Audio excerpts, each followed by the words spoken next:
Hi there, I'm Roux. Welcome to my video. Today I'm coming at you with some more Let's Not Meet. With a plethora of stories. Halloween from hell. Who's out there? Gut feeling. Too friendly. Predator. The old man. And trick or treat. I hope it is going to be a treat, you guys. But first, this video shout out goes to Gabriel FSP. With your comment, Hi Roux, I hope you're having a supercalifragilisticexpialidocious day. That was a mouthful. Remember to enjoy everything you do, unless what you do is commit axe murders. Then I hope you don't enjoy that. Please have a fantastic evening and God bless. Thank you. That word alone secured your comment being chosen. Ooh. Also the fact that you brought up axe murders. And I would like to do a special shout out to everyone watching from Fife. You Jake Leach, you Zach Ray. How's it going in Fife, huh? Going good? Halloweeny yet? And without further ado, let's get started. Halloween from Hell. Submitted by ishouldburn. The most terrifying Halloween party. This happened back in elementary school. I was around 7 or 8. At school, there was an annual Halloween party where brothers and sisters of my elementary school mates were invited. We've always had lots of fun, eating spooky snacks, etc. I was wearing a vampire costume. I always wore vampire costumes at Halloween. And my best friend Sarah at the time had a strange costume that involved some fake plastic chains, but seemed real because it was quite heavy. Sarah tells me she has to go to the bathroom, so we both head to the bathroom. I wait for her outside the entrance of the toilet. Another couple of girls go in the bathroom, but I don't pay much attention to that. A few minutes go by, and I start getting very annoyed because I don't want to miss the party. Another 5 minutes. I was pissed off. I turned around and entered the bathroom. I hear the sound of her chains moving around, but I can't really tell from which bathroom it comes from. So I knock on every door. No response. I get to the ground and look through the spot between the door and the floor to understand where the noise is coming from. And I find it. Strangely, I see that she isn't alone in the bathroom. I raise my voice and ask if she's okay, and who was that girl? No reply. I start trying to open the door. We couldn't lock the door, so someone had to keep it closed somehow.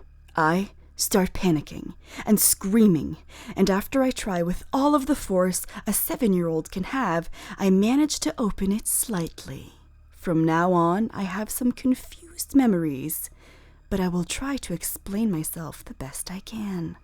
I see a girl, and I knew her. She was the teenage sister of one of our classmates. I asked her what was happening, and she told me that Sarah was having some problems, and she was helping her? But I didn't hear Sarah anymore. I kicked her ankle and managed to get into the bathroom. I was scared as hell, and I just wanted my friend back. As I get into the bathroom, she closes it again, using her back to keep it closed. I look at Sarah, and she was sitting on the toilet with her face red and the chains on her neck. She was slowly choking. I begin to scream, and that crust slaps me. I was sobbing, crying, and basically I wasn't able to move because of the fear. All I could do was screaming as loud as possible, again and again. A teacher finally arrives and gets me and Sarah out of there, calls her parents and the ambulance, and my parents bring me home while Sarah goes to the hospital. Turns out that the girl's brother, our classmate, was pissed off at her, and his sister decided to do something about it. She was a lot older than us at the time. I still get chills thinking about what happened. But I've never seen cops talking to my parents or at school, so I guess she got away with it? Me and Sarah never talked about it ever again. And when I try to ask her what happened, she just doesn't want to talk about it. I hope something happened. Maybe they talked to your parents when you weren't around and talked to the school privately. I really hope so, because for a teenage girl to be like, oh, my brother is upset with people, I'm going to go choke them to death. Obviously, for both of those siblings to be kind of messed up, there's something wrong going on. It really disturbs me how many things schools would try to cover up, saying like, oh, she didn't mean it, she'll grow out of it. Like, no, you need to nip it in the bud. They need like some mental asylum-ish. I'm telling you right now. Who's Out There? By Issa B.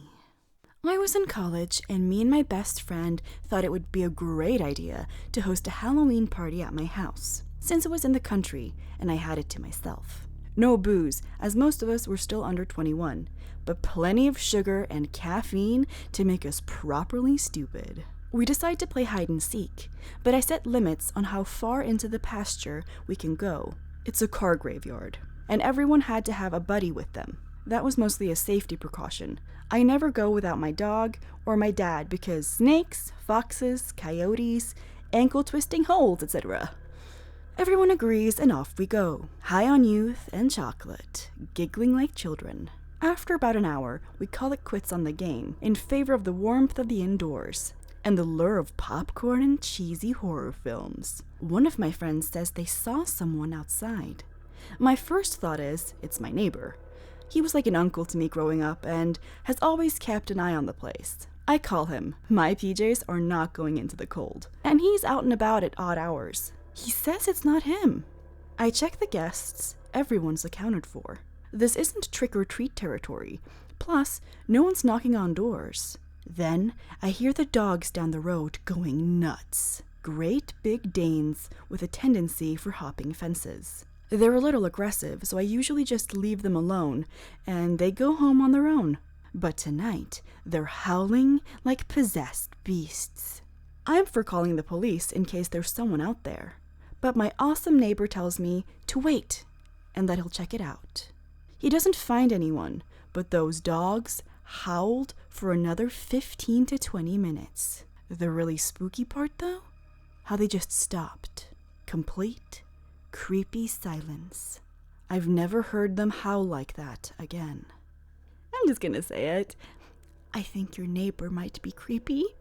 I feel like anyone who's out at odd hours, just walking around in the wilderness, and who's like, no, don't call the police. I'll go check it out by myself. I feel like that's just so many red flags to like, oh, and then it turns out that guy had like people trapped in a secret basement in his backyard. I mean, I can't say for sure. Maybe your neighbor's just awesome, but that's definitely the vibe I'm getting. Predator boss. I was 18 and got a job as a bartender at one of the more popular nightclubs in my city. To start with, I didn't even apply for the bartender job, but as a chef. But the owner of the place told me he wanted me in the bar where people could see me because I looked too good to be in the kitchen. This man was twice my age. Worked my first night and felt really creeped out by the dude. So much so that I politely told him I didn't want the job. He proceeds to call and text me for 2 weeks, asking me to come back and work for him. About 2 months later, I hear from a friend that the man had been accused of 5 sexual assaults on different girls. A smaller explosion went off by the entrance one night, and then the place was shut down for good. Never heard how long of a sentence he got. Trust your gut feelings.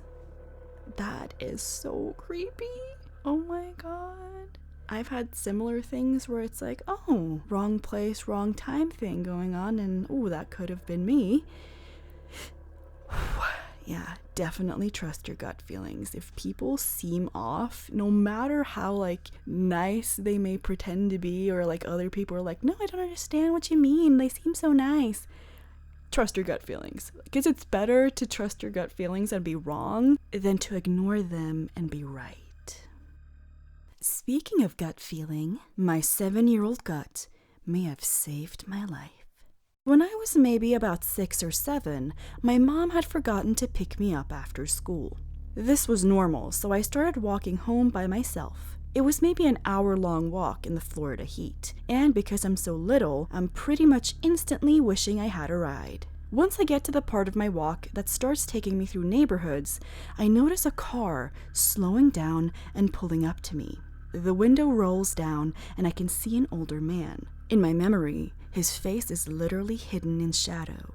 And a kid, maybe 9 to 12? I'm not really sure. I remember thinking he was a big kid. The kid leans over and starts talking to me. I can remember him clear as day. Dark brown hair that hung over his eyes but was neatly trimmed, like he'd just gotten a haircut. Brown eyes, brown jacket, with his backpack by his feet. Striped shirt. "Hey, do you want to ride?" he asked. The kid, not the driver. I nodded and climbed off the wall I was balancing on. I remember thinking, it's okay because there's another kid. But when I took a step to get off the curb, something stopped me. It was like someone made a fist around my heart and squeezed. My chest was tight, and I had the overwhelming instinct to not get in that car. Maybe a week or two later, I'm not sure. You know how hard it is to remember time when you're that young. My mom and her boyfriend are high, just passed out with the news on. I'm playing with my dolls, and I look up to see the news anchor talking about a missing little girl about my age. And I just remember instantly thinking about that car and the kid. I wanted to tell an adult, but my mom was always either high or never around, so I waited another week before I told a neighbor, and she called the police. I told them everything I knew until my mom picked me up and took me home. The little girl died. I don't remember her name, but I remember my mom talking about it and bragging that her kids were too smart to get taken. It made me feel bad to hear her talk that way. I don't know if they ever caught who did it. I don't even know if it was the man and that kid. Whoever it was, let's not meet. That's really chilling. There's been several cases, like real crime cases, where people either use a woman or a child to make another young woman or a child feel more comfortable because they think to themselves, oh, there's a woman in the car, I'm not in danger. Or, oh, there's another kid, it's safe. Yeah, it's not. That should never make you feel more comfortable. You should always be on guard. It's almost like you had some ghost ancestor looking after you that day, if you believe in that sort of thing, where it's like, even though your mom, maybe she was really shitty and not taking care of you, someone was looking out for you that day. Too friendly. Old white dude who almost abducted me. Let's not meet. By SheparDox. This happened when I was about 7 or 8 years old, at a local water park that's genuinely pretty large, with multiple 3 or 4 story water slides, wave pools, and a lazy river. It's not as frequented as the major theme parks in the area, but during summer in the southern US in the 90s, it would be packed. I had gone with my uncle and aunt, as well as 3 of my older cousins, 14 to 17, and 2 much younger cousins, a toddler and a 4 to 5-year-old. It should be noted that my aunt and uncle, as well as my older cousins, were all pretty known for doing drugs in the family. What ended up happening was, my older cousins wanted to go on more of the slides and didn't feel like watching me. They ended up telling me to stay at the wave pool until they came back. After splashing around by myself for about 20 to 30 minutes, an older white man, I distinctly remember him having white hair, came up to me and asked where my parents were. I told him my cousins had gone to ride some rides. He continued to make small talk with me for a number of minutes. I remember him offering to throw me into the water, and my dumb ass agreeing. He then offered to buy me a drink or ice cream, which I, again, kind of a gullible kid, agreed. The food court, however, is located right next to the entrance. We walked over, which is when he grabbed my hand and started steering me to the entrance exit gate. I took a few steps, confused, before I started freaking the hell out. I started crying and screaming at the top of my lungs. When the park employees started towards us, he took off. We found my aunt and uncle, who didn't really react at all. My mom was pissed, however, at me. Looking back, I can see it was because she was terrified. The weirdest part was that even to this day, I remember the name of the old guy. Jonathan. So, Jonathan, weird old man who tried to abduct my stupid ass as a child? Let's not meet. Why would your mother even let you go with your aunt and uncle if they're known for doing drugs and stuff? Like, are you talking about, like, marijuana, or are you, like, talking about, like, hardcore drugs? Because, like, I could see it being like, yeah, they just smoke some weed sometimes, but they're still accountable, sort of responsible people. Or is it like, ooh, they do meth, and you really shouldn't leave your child with them? Strange. Also, creepy. The fact that they didn't even seem to be fazed by the fact that a child under their supervision was almost abducted makes me really concerned for the safety of their children that they're around all the time. The old man. Stalked while grocery shopping. So, I'm a 20-year-old girl, and it's like I'm just straight up creepy old man bait. I don't go shopping alone often because it makes me uneasy being stared at. So I usually go with my boyfriend just to make me feel better. On this occasion, though, he was at work. Desperately needing some snacks, I headed out to my local Kroger, a relatively large grocery store nearest to my house. This particular Kroger is arranged awfully, so I usually end up doubling back because I don't realize I missed something. Because of that, it makes it really obvious if someone is following you. I started on the left end of the store, just picking up some fruit when I noticed a very old man in overalls staring at me. Not thinking much of it, I just smiled politely and walked past him. After a couple of minutes of shopping and looking around, I noticed this man is still pretty close, but he hasn't picked up any additional groceries. So I get a little uneasy and just walk away to the other end of the store to get some ice cream. Now, I'm stopped looking at the ice cream for a while because there are so many options. After looking, Creepo comes over and starts staring at the ice cream directly next to me. At that moment, I decided I didn't need ice cream, and I was done shopping. Mind you, the old man, after staring at the ice cream with me for 5 minutes, did not get any. From there, I booked it around the corner and ran all the way to the end of the aisle, took a sharp turn, and hurried to check out. I got in line and then offered a random person about to check out the spot behind me. I figured this would give me some time. Believe it or not, the old man comes to check out and stands behind the person behind me. I started quietly talking to the ladies checking me out and asked them to take a very long time on the old man because he had been following me the whole time. They just laughed it off like I was some dumb teenager and said, "Yeah, that's old men for ya," when I was genuinely worried for my safety. At this point, I'm sure you're all thinking, call the cops. Yeah, that's what my dad said too, but I just didn't think about that in the moment. After checking out, I ran to my car and started putting away my groceries as fast as possible. I had an entire cart full to put away. I finally got my groceries into my car, and since I was eyeing the door the whole time, I saw the old man come out of the doors and beeline for me. I slammed the trunk of my car, and he was waiting for me at the driver's door.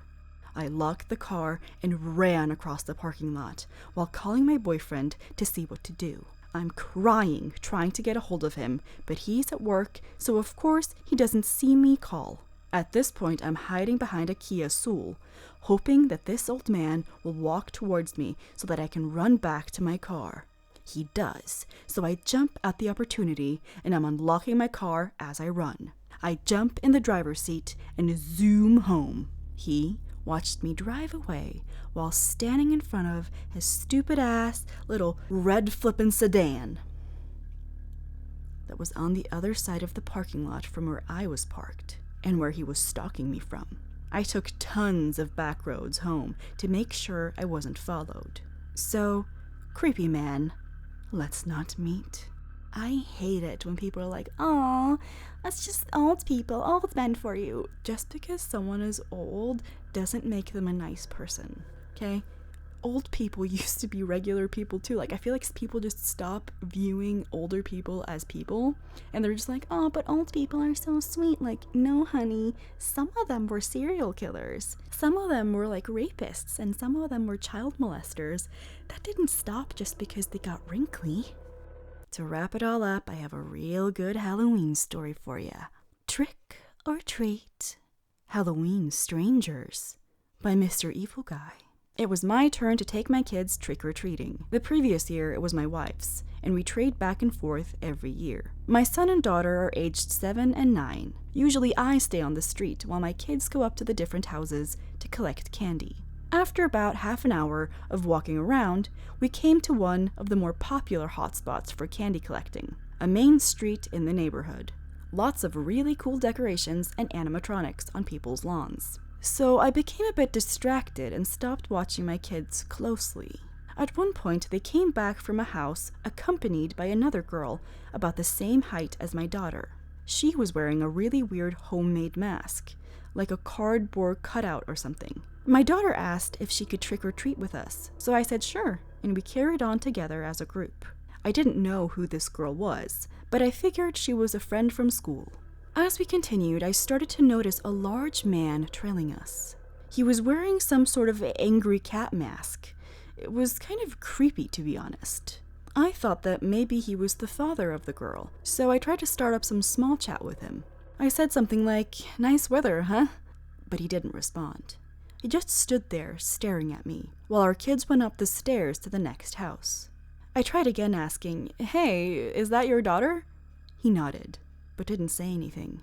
I figured he just wasn't in the mood for chatting, so I stopped trying. We carried on for about another 15 minutes, until suddenly, my kids came up to me and said they wanted to go home. This surprised me, as we hadn't been out for too long, and their bags were only about a third full.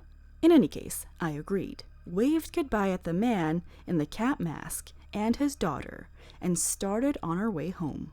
The weird thing is that when I glanced back, the man and his daughter were just standing there, staring at us. I checked one more time as we turned the corner, and they were still standing there, not having moved at all.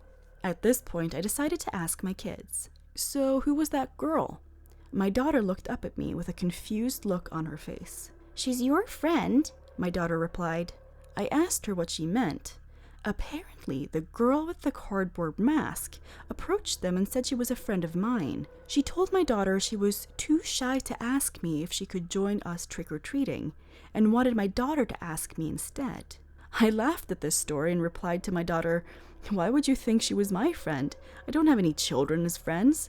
What my daughter said next chilled my bones. According to her, when the girl with the cardboard mask approached them for the first time, she wasn't wearing the mask, so they were able to see her face. As it turns out, she wasn't a girl at all, but an older woman around my age with wrinkles on her face. What's even more disturbing, the old woman had started to steal treats from my daughter's bag, apparently when I wasn't looking.